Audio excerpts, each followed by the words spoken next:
This is Restless. Welcome back to Restless, a post-mortem on the young, restless, and reformed. Pastor Michael, we had to leave the beach. We heard the call, the restless bat signal was put up into the sky because the TGC Instagram posted a real opinion recently that people had some thoughts on social media. Pastor Michael, how are you doing? I'm doing well. My swimsuit's still wet. I'm like dripping. We just ran straight from the beach here in Wisconsin. We got to just take a break from this restless summer enjoyment and come on into TGC again. Now, when there's a signal, like when there's a restless signal or a signal for us, like the bat signal in the sky, does it just say TGC? Or what does it say? Well, maybe it's got like they can switch out Tim Keller watch, TGC, various the Mars Hill postmortem podcast is not ending. Like, these are all the kinds of keeps trying to take our podcast. Yeah. So we get messages about all these kinds of things. We do have some more great interviews coming for Restless Summer. C.R. Wiley. We have a great interview on the Desert Fathers, more from the Davenant. I hope you guys love that. The patrons only purely Presbyterian episode was also great. And we'll have an interview with another church planter thinking about the future of church planting and the confessional reformed, and if those things go together. Maybe they're PB and J. But today we had to leave it all behind. But this is Restless, the Restless podcast, a postmortem on the young, restless, and reformed, which is why we get the calls when TGC posts. And our podcast, one way I like to describe it is it's the fun striped gum of podcasts. The sweetness lasts for a moment, and we hope the mark on you lasts long enough for you to tell your friends about it. And so welcome in. I like it. And so I like it. I also haven't had that kind of gum in a long time. You're bringing me back to my childhood. I found some at a grocery store up here where we moved and bought some for my kids immediately, of course. And I will bring you a piece the next time I see you. Awesome. So you can enjoy, you can have those 20 seconds of bliss. Yeah. Man, that'll just bring me right back. Love it. I'll bring a little for your kids. Well, all right, let's get into this post. Pastor Michael, because I've been moving, I didn't even send this one to you, but this one even got you going, wow, they're sharing this one. And so I think there was a tweet that really signal boosted this to the world and made people wonder, from William Wolf on Twitter. And he said his commentary on it. Now, we're not going to read his commentary on it. We want to let the listener, after we read the post, you tell us what this Instagram post sounds like TGC is doing. This is posted by TGC to their Instagram. Because as you know, unlike Restless, who probably should do this, most content creators, they post things like to Instagram and to Twitter with all these like pull quotes. So like people read and interact with their stuff. We, on the other hand, don't do any of that because we're bad at this. We're so bad at it. Hey, help us out. If you're a social media guru and you want to take on the Restless podcast as a fun side project, we would love to have you. Email us, DM us, do what you need to do. We would love to. But here's what TGC thought you would love to read as you scrolled Instagram. What do people scroll Instagram for? I probably don't want to think about that because I don't have any.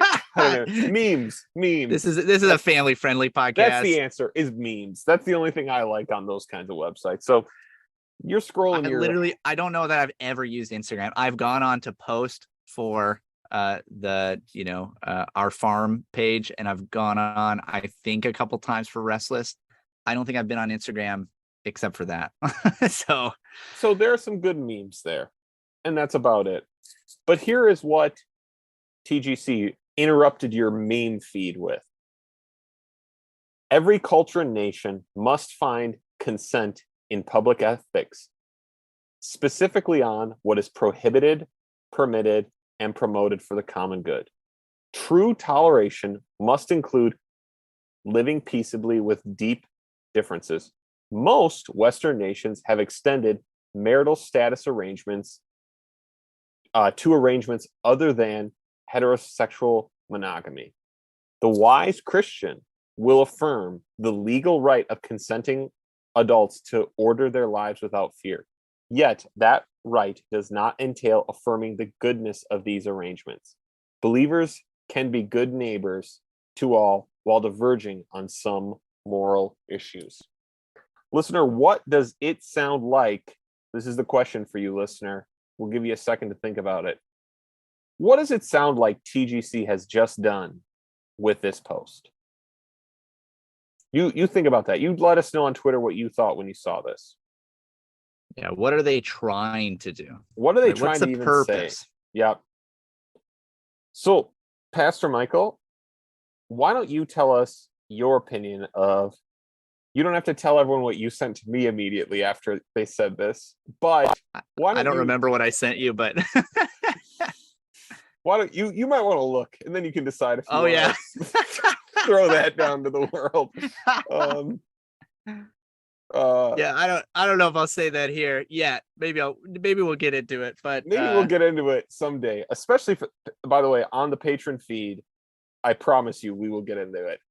So, Pastor Michael, when you see this statement, what either what would be troubling, what is going on in this kind of a statement? So let's say the most obvious thing about this statement is that this is the Gospel Coalition attempting to tell you how to map a way forward in the, we'll call it, they use their language, which I've now found is all over, the post-Christian West, right? This is, they're trying to give you a way forward in the post-Christian West.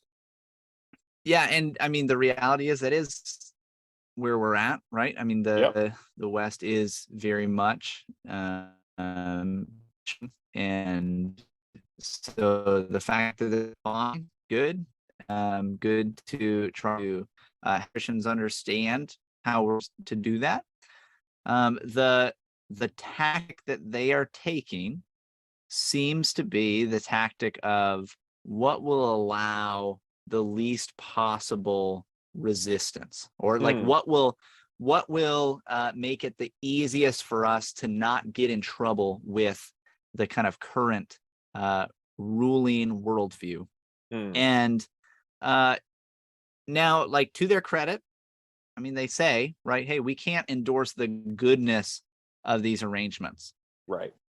But they seem to take it and they seem to expect all Christians to just accept. They don't, I mean, so trying to pull it up here again, but the statement that, the wise Christian will affirm the legal right of consenting adults to order their lives without fear. Yet, and it goes on, we're not going to affirm the goodness of these things. So in other words, in order to be a wise Christian, you have to affirm this legal right, meaning like the question on these things is over, right? The legal question's over. You don't get to try to change the current legality of some of these things. You have to just affirm. Yep, that's how it is. And in my estimation, this would be in essence saying, hey, just roll over, accept it. It's done. There's no going back. And not only that, but it does, and we can get into this in more detail. But the fact that it sneaks in, well, this is what the wise Christian will do. That's one thing. But then also the fact that it works in this idea of consenting adults. Why is that? Like, why does that matter in this context? And like, what if the legality of something stops using consent as any kind of standard? Right. Does the wise Christian then affirm that? It's just, the consent is one of those words that is just kind of a buzzword that nobody really fully defines, and it's very loose. It's being used in a very loose way often, but it is the common, right? That's a common wording. That's what you're supposed to say today. Right. And so that's the standard. What's the standard? Well, does the government say this is what it's going to be right now? And is it consenting adults? That's the only questions available. Yeah. But again, so just like to step back from that, though, again, is to simply say, it seems to me that it's just saying, hey, it's over. if you wanted to see Obergefell overruled, if you wanted to see some of these things changed, guess what? You can't, right? The wise Christian doesn't get to do that. They simply have to accept the way things are right now. Yes. Yes. Okay.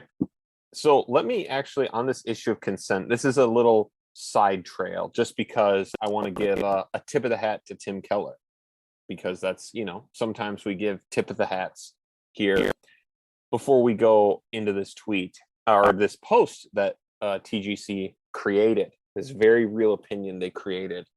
I think Tim Keller talking about consent now, right? It's this cultural buzzword. Yeah. I've learned that Tim Keller, in his context, when he talks about the Christian, I'm sure he calls it the Christian sex ethic, because that we have to always use that kind of terminology for everything. Is he says actually Christians believe sex was meant to be super consensual, as in we believe sex is meant to be shared only in the context of sharing your entire lives as men and women, like meant to create life together. And I'm like, that's actually maybe a helpful way to help people think about this. Yeah, it's really good. That's maybe helpful language. Now, because it helps, it helps the person understand why we think this way. It helps them understand that actually even the flimsiness of their term of consent, right? Which is kind of what you're getting at. But so I want to give that tip of the cap. I think that was actually a helpful thing he said recently, and we may come back to where that came from another time. But in this post, there's something very interesting here. I want to say that it talks about that this idea we need to find, interestingly, common consent. This article, the way these buzzwords work together, maybe we'll get to this. They feel like a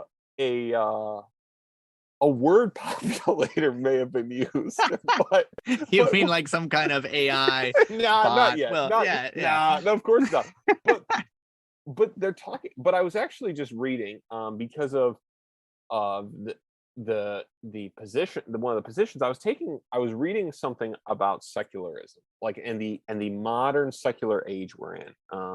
So you can imagine the kinds. If a person knows about these things, you can imagine a lot of what I've been reading is that actually secularism has been the first attempt in human history to hold a human society together without any religious or cultural, like, shared ideals. So this idea that, like, we need to find this common consent, like there's got to be something common underlying it, is actually, one, not necessarily a shared idea.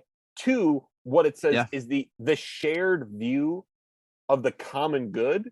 We have to accept, the Christian's duty then is to accept the culture's prevailing view of the common good. Right? Like, this is what he's saying. This is what this is saying by the end. Right. Well, and he says, right, true toleration must include living peaceably with deep differences. Like this idea, right? Common consent. Hey, there's deep differences, but we have to live peaceably and agree on certain fundamental things, which, is whatever we all agree to. That very idea is so, like, you have to assume so many things to get there. Right. You have to assume that is even possible, that people who think that a child in the womb is a child and should be protected, and people who believe that you should be able to kill this child up until and even after the point of birth, that somehow, well, we need to find some kind of, as long as we have some kind of common consent, we can find a way to live together.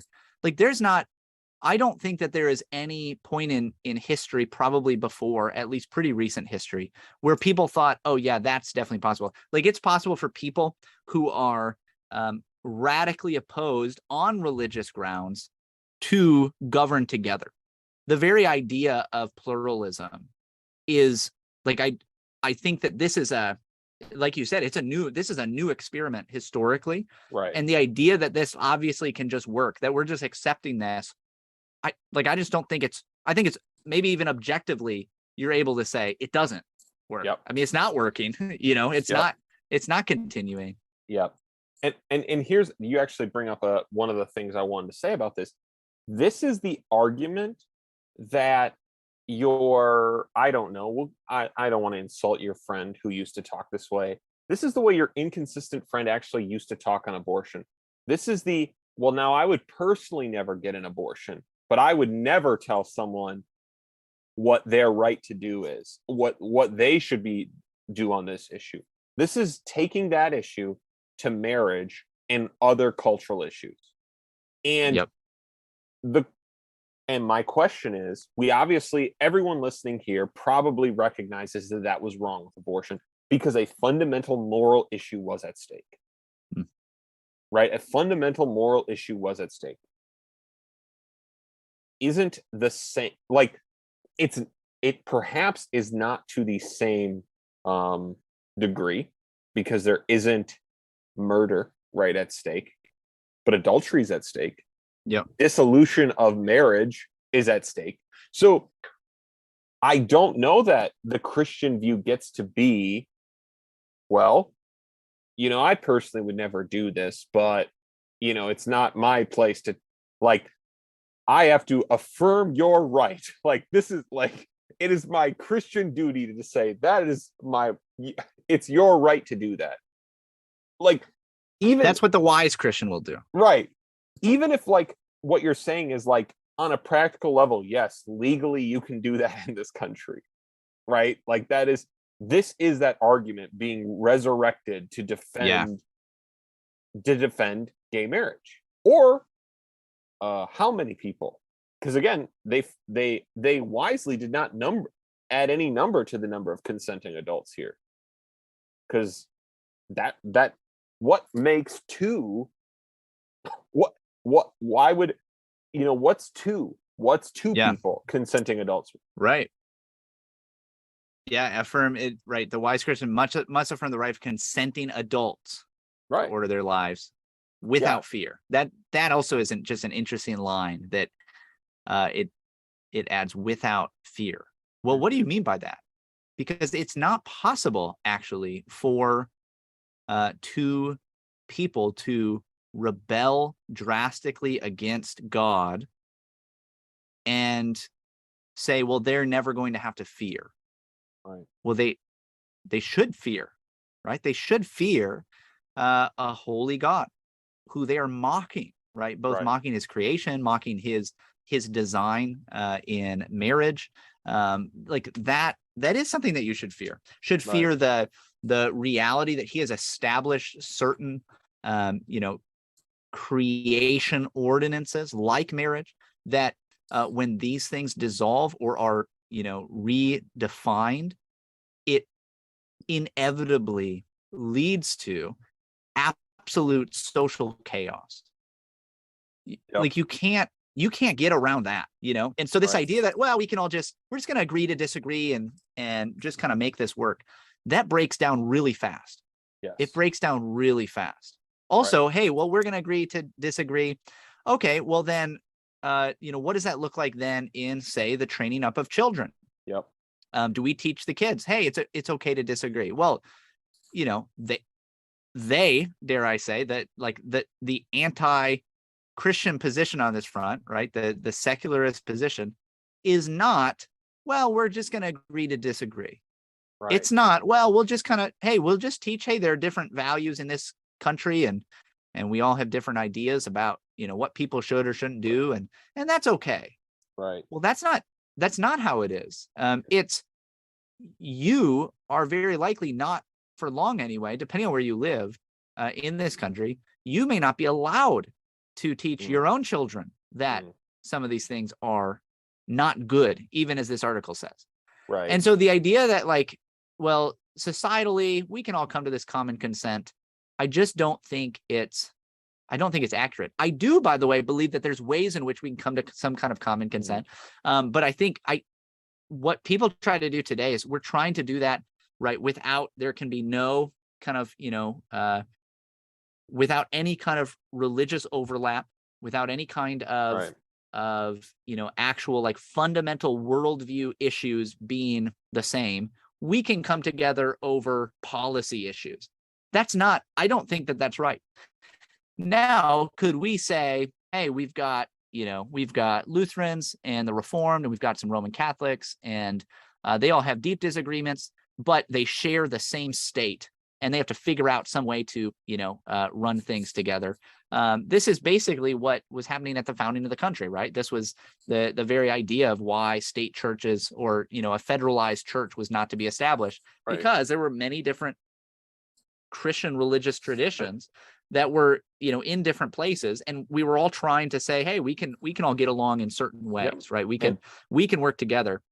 And so this idea of common consent, there's something there, but the idea that it's just on this level of, well, we can figure out, like policy issues or how to live peaceably on these moral issues, when there's zero foundational worldview, religious overlap. Yeah, that's an absurd idea, I think. Right. I agree. Right. And then the other thing I'll just add there is, and on the ecclesiastical front, right, that's why the idea of denominationalism came up. Yeah. Right. Hey, we have some really deep differences we're not going to agree on. We're also going to choose to not start a war of religion on it. Yeah. Like with each other. And I'm all for that. By the way, I don't want us to start a war of religion. And I want to say two things about this. One, before we get any screams from the haters on this, that, Pastor Michael is starting a Christian theocracy in La Crosse. Not yet. Not yet.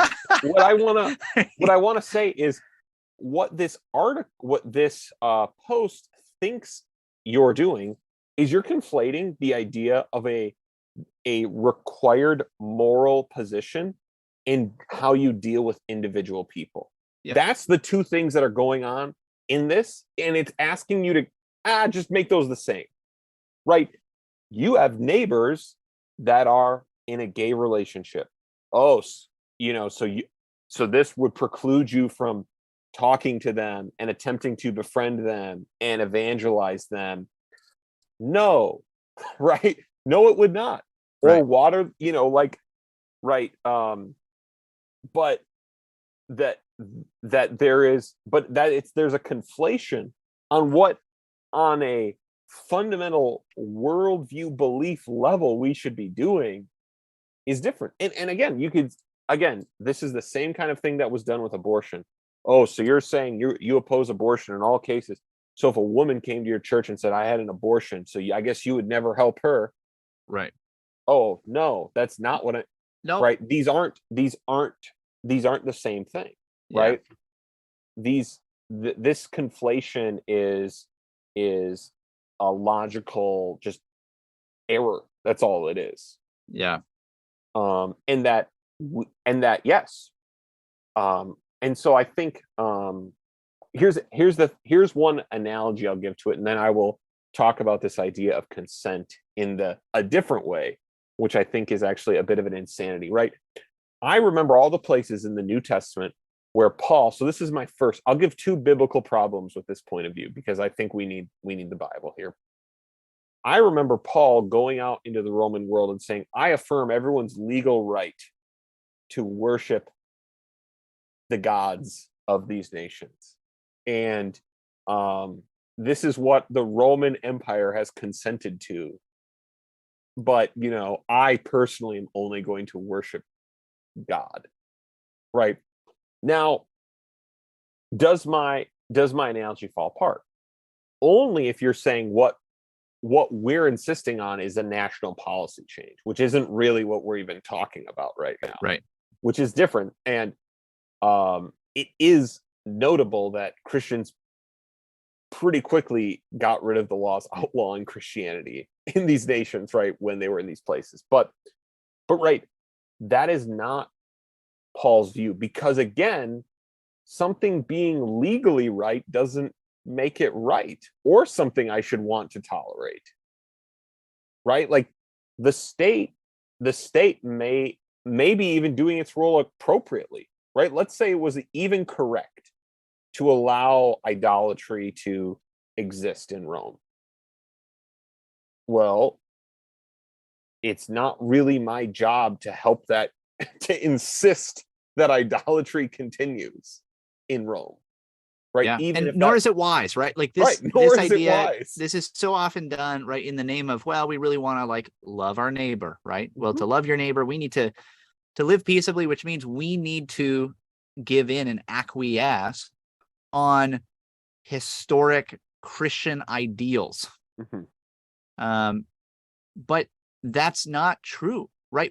If two adults consent to something that is destructive to them and that has negative social effects outside of them, there's nothing wrong with Christians going out of their way to make sure that's not a legal right. And obviously that says, hey, well, it is this way. So what do you do now? Right. And that's like, there's something to be said there. Right. So yeah, does that mean that you have to, there are things that you need to consider being in a post-Christian America. Right.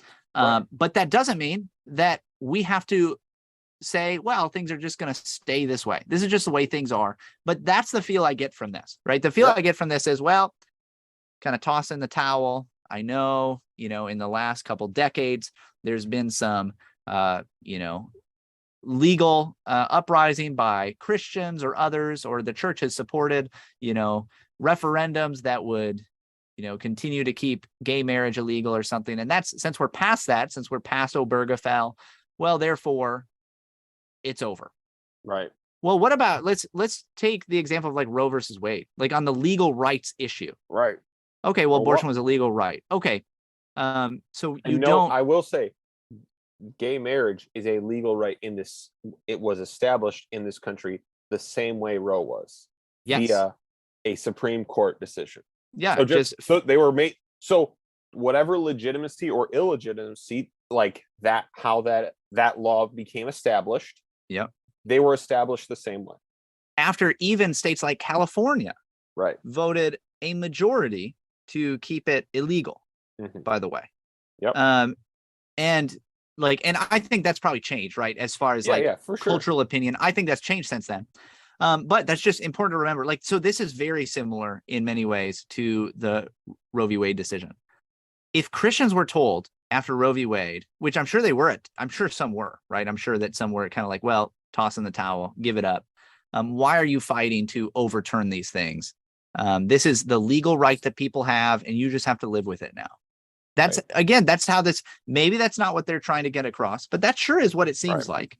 So, that seems to be the kind of idea that they're pushing, is be more passive. And then, the other problem I think is this idea of rights, because actually, if I had a neighbor who was gay, I should actually want their rights defended, because they are a human being in God's image, and the rights the rights are something that God has sent his deacon, the state, to protect and to defend. However, not to create, right? Like, or therefore then take away and, act unilaterally. Like, there are plenty of things the state could do to gay people for any variety of reasons that I should, for their sake, oppose, despite whatever disagreements we may have, or whatever sin they're committing, right? But this is not what we're discussing, right? Yep. And this is a clip, right? So this is just one little quote pulled out. Yeah. Maybe the full context would, change our minds. Yep. And we're about to get to that. But Pastor Michael, I want to give one half-hearted defense of this. And then I want to give one more, what I think to be, I think, pretty unwielding biblical argument for why this is bad. And then we will have to talk about where this comes from, because it's pretty essential. The context, I think, will really help people understand. Pastor Michael, I'm a libertarian Christian. I'm trying to make sure I can still take my kids to homeschool or a Christian school and make sure your church, you don't get shut down. So here's what I'm going to do. I'm going to try and get everyone around me to agree, hey, let's just let everyone kind of do their own thing. Let's not get in each other's way. I'll affirm your legal right. You affirm my legal right to be with my kids in my church, and let's all just let us live. And I think this is a pretty common perspective today, and is an attempt to defend a lot of Christian freedom today by saying, hey, I'll let those people do whatever they want if you let me do if they will just let me do whatever I want, and I'm not going to get in their way because they're not hurting people. How would you respond? Because I think, again, I don't think that's exactly what this is doing, but I think this is in that vein. Like, hey, let pagans gonna peg, let me church gonna church. Let's just let bygones be bygones and move on. Yeah. So I think this is really common, right? Yep. And it's in some sense, it's the desire of a lot of us. Like, yeah, hey, we're not all going to agree, but we can kind of leave each other alone. But that doesn't, in practice, that does not work. And it will not work. So there's two kind of things, two ways that I would approach this. Number one is the issue of what is actually good for your neighbor, right? What you as a Christian are actually called to, what are you called to in loving your neighbor? Well, it is not to simply sit by while they harm themselves physically, spiritually, socially. Right. It doesn't mean that you can go out and change everything overnight. It doesn't mean that you need to be this everything is about changing social policy or something like that. Like there are smart ways to go about changing this, but the idea that we can just say, well, leave you guys alone over there, leave us alone over here. I think number one, that simply there is something that is good for our neighbors. And though I don't think it's right to use force in some cases, when we're talking about something like murder, I do think that there's, good reason to believe that, this is an area where, force can be used to say, if you murder a child, there should be repercussions, right? The government should penalize that in some capacity. That's one of the roles that the state has. And there should be, I think, there could be some healthy debate about where does that line fall on sexual immorality, right? There's there are certain ways in which, hey, we all, we don't all agree, but we could, maybe come to more agreement. Okay, so something like, rape. Should there be penalty from the state against somebody that does that? Of course there should be. And so there should be debate, right, about and discussion about, okay, well, where is that line then with sexual immorality? Because there is a line where there's crimes and there are sins that are not necessarily at the level of crime where the state steps in. Admittedly, that's going to be a different thing. But the idea that you can just say, let them go, let us go. No, what does a church do but go into every nation, to every people, and proclaim to them the gospel and teach them to obey everything that God has commanded? That's what we're supposed to go and do. And so that's number one. Right. Number one, I think it kind of, go ahead. Yeah. And note, again, that's not a practice or an advocacy of a policy prescription. No. But it is saying, hey, my job actually, the job of the wise Christian isn't to affirm the legal rights. My job is actually to say what God says. Yeah. Right. Like if there's and there are different ways to do that, and different times where that may or may not be appropriate. Like there's maybe wisdom in doing that, but my job isn't well, I'm here to say that's your legal right. As long as you can't just rubber stamp. I'm not just going to rubber stamp everything because it happens to be legal. Right. Number two. So secondly, though, the idea that we can just, let them do their thing, we do our thing, that is not something that you will be allowed to do. And that should be obvious, by the way, right? Yep. How could you be at this point, right? How could you be at this point, seeing what all has happened over the last couple of decades and think, oh yeah, these people that have a wildly different worldview, worship a wildly different God, they're just going to they're just going to leave us alone and let Yep. us worship God in peace. I wish that were the case, right? We should pray for peace. We should pray that we Yes. could be at peace with everybody. We should go out of our way even. And Paul Yes. says we should seek to live peaceably with everyone as far as it concerns us, Right. as far as we are able to, Right. Even as far as it is within our power. David found a way to live peaceably amongst the Philistines for Yeah. a while. Yeah. Wow. I mean, that's impressive. Like, Yeah. that is going to lengths, right? Absolutely. So yes, yes, we want to do that as far as possible.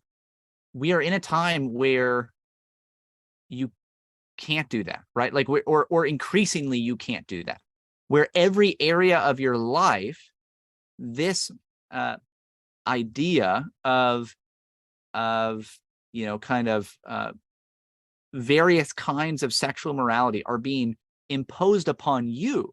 And if you do not accept them very quickly, you can't be a part of the social realm at all, right? You cannot have a business, right? If you dare have a business that might say, well, I'm not going to, say, bake a cake for a same-sex marriage.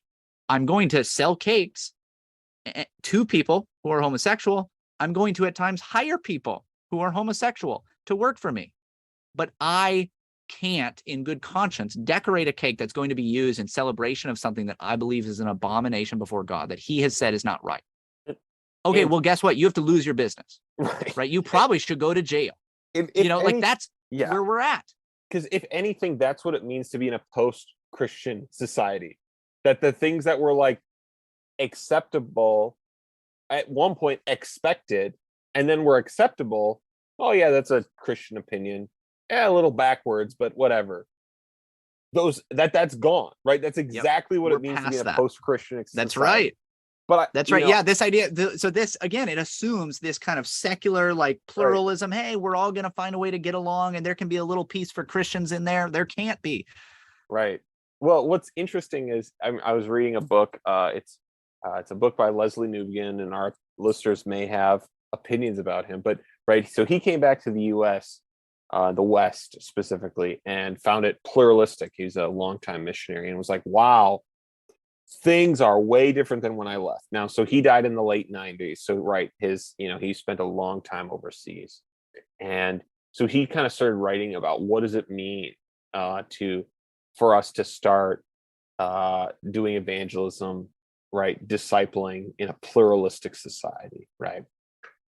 Great question, and he was asking it way before anyone else. So whatever degree our listeners like or dislike his answers, this guy is asking this question in like the 60s and 70s. Like, he's asking this when everyone else is like, what's going on? Like, he understood what was going on, but right. And because of how far ahead, like, people still like use his stuff to think about it, and maybe they shouldn't. And you'll see why sometimes I wonder. Because he said what we need to learn to do is have a non-coercive encounter with the West. And so my joke about it is always like, I'd be out here trying to have a non-coercive evangelism encounter, and they'd be like, bake the cake or you're going to jail. Right? Like, it's like, like I'd be out here having a non-coercive encounter, and they'd be like, bring your kids to the drag show or you're going to jail, you moron. Like, oh, like, wow. It doesn't feel like that doesn't feel so pluralistic. Like, right. It doesn't feel like that's exactly working. Yeah. And so and that's not to say, again, right, the difference here again is there's also the pragmatic of what is possible, like what I actually have to do in the world is like, because again, even with abortion, if you think about what the pro-life industry did and condemned people for not doing, which was right, is they still were petitioning the government to do what was right. They were not taking things into their own hands. They were acknowledging, actually, this is a legal reality in this country, right? And we're going to have to react within that realm. Just like here, you're going to have to act. You have to understand that it's a legal reality, right? But does it mean you should give in? Does it mean, right? I think the other, and this is a question for another time, right? The idea of, here's just a question for someone to think about, and we can talk about another time if it's actually interesting. do you want marriage as it's been understood basically forever to just be a Christian thing here on out? Okay. I mean, that's kind of what you're putting out there, because the idea that it doesn't harm anyone, no, it actually harms the people involved. And I would say the same thing about the way we handle divorce now. Yep. Everyone listening knows that how we've chosen to handle that harms all the people involved. Yep. Right? How we handle the idea of consent as what makes sex at least not the worst has harmed all parties involved. Yep. Right? The idea that this does, we're not harming anyone is, and this is, I think, actually the ultimate biblical argument in it. Because so we come to the end of Romans 1, and I'm not even going to read, the point isn't where Paul says being giving up to degrading passions, right? They exchange natural relationships for unnatural. But it's actually the very end of this verse is what I think as Christians we need to keep in mind. So he goes and he lists, he says, they were filled with manners of unrighteousness, evil, covetousness, malice. They're full of envy, murder, strife, deceit, maliciousness. They're gossips. They're slanderers, haters of God, insolent, haughty, boasters, inventors of evil, disobedient to parents, foolish, faithless, heartless, and ruthless. And Paul's saying this is fallen humanity, right? This is a wide swath of sin. And Paul's saying this is what has become of humanity because of their rebellion against God. Because though they knew God's righteous decree, though they knew what is right, though they knew God's righteous decree, here's what they knew. It's not even just God's law in general, that they knew God's righteous decree that those who practice such things deserve to die. Not only do they do them, but give approval to those who practice them. Yeah. This is what concerns me, is that not that these sins occur. We are in a sinful world. These sins occur. I can look at sins on that list and say, I've committed that sin, right? Yep. I have been disobedient to my parents. I have been a gossip. I have certainly been foolish. I have been heartless, right? I have been envious. I can look at this list and cry out to God because of my sin. But there is a world, this sin, even sin of homosexuality, even sin of all kinds of sexual sins will exist, right? There's also the argument against banning abortion. Well, it still will happen. You're right, it will, because it's sin. Yep. And almost every human society has had some form of it. But the fallenness that Paul is identifying is not only that people will do these sins, but give approval. So what's a wild thing is that, okay, these sins do happen. You want to hear something wild? People will not so much even suppress that they will approve them. That is what I think this post ends up doing, and that is what I think the biblical reason this post is deserved the bat signal to be called on it. But Pastor Michael, should we turn the corner to this is a pull quote. So a lot of people didn't actually realize this right away, and I don't know, our listeners may not have known that. I didn't know it right away, by the way. I didn't know. And actually, William Wolf, who posted this, kind of let me go through his thread, because he goes, look, maybe that's not what they meant, but it's precisely what this language does. And he's saying that it approves of same-sex marriage. Who wrote this? Who approved this? He's wondering, because nobody even knew. And he said, here's the article, and this is the worst paragraph. The fact that this paragraph got through TJC's editors tell me everything I need to know about this outfit. So, Pastor Michael, this very real opinion is a pull quote from an article called "How Should I Respond to a Colleague's Same-Sex Wedding" by Charlie Self. Of course it is. I was a very real person. Very real, by the way. We should say, disclaimer, Charlie Self is real. He is not a bot. He is not some kind of sentient AI. Even though one of his most recent articles was about can Christians replace people with AI, which TGC may be doing, but not in Charlie Self's case. He's very real. He has to be a real It's a person. His real name is name. Charlie Self. This article that has the word affirm and consent in like every sentence next to each other, that feels like you just took a word like populator for things that go together with these terms.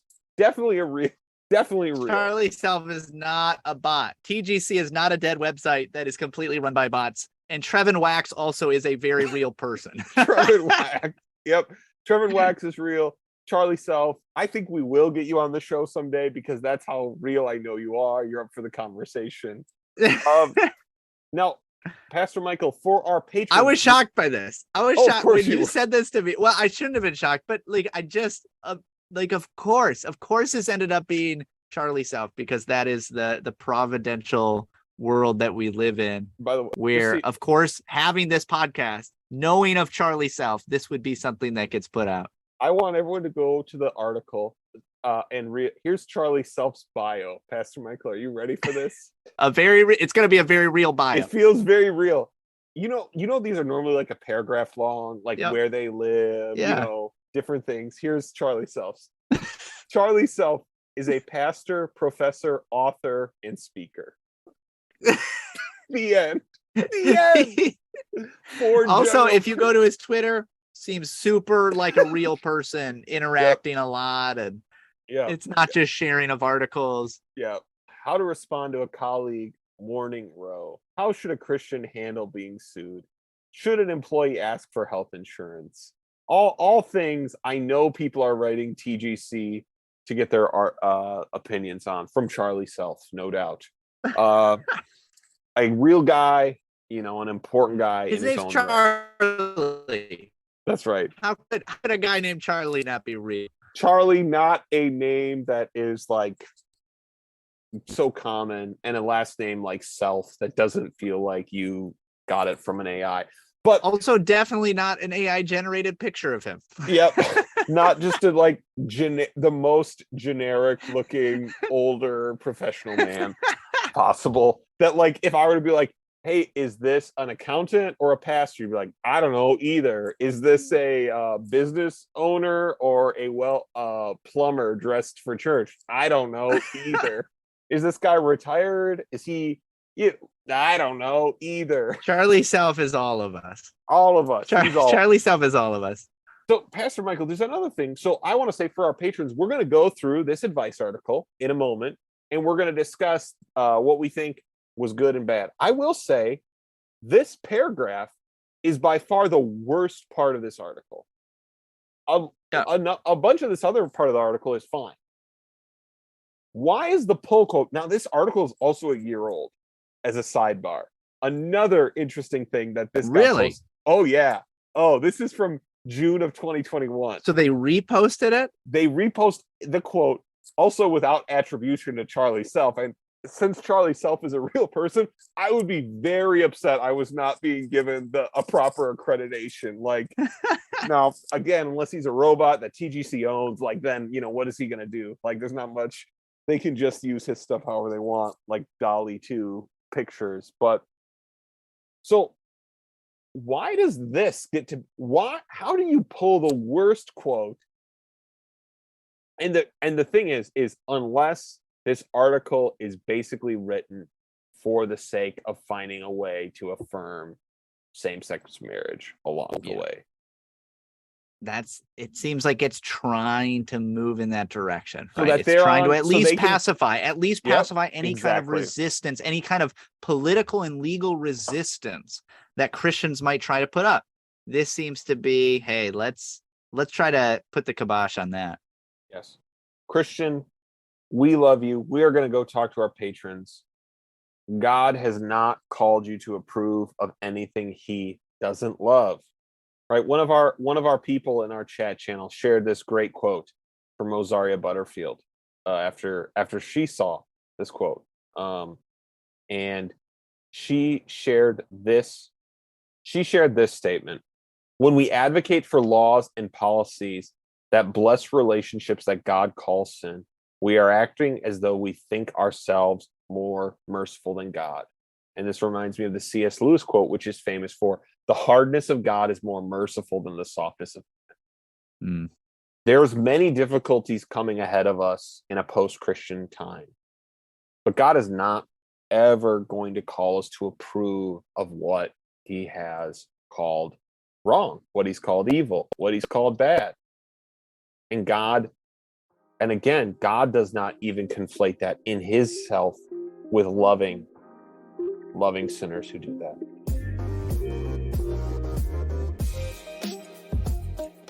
Well, I hope it was worth you leaving your restless summer get up for this episode, Pastor Michael. Thanks for hopping out and hopping in. Yeah, we'll be back to it. We'll be back to it with more interviews coming up. So don't take off those flip-flops just yet. And we'll be back with Restless Summer soon.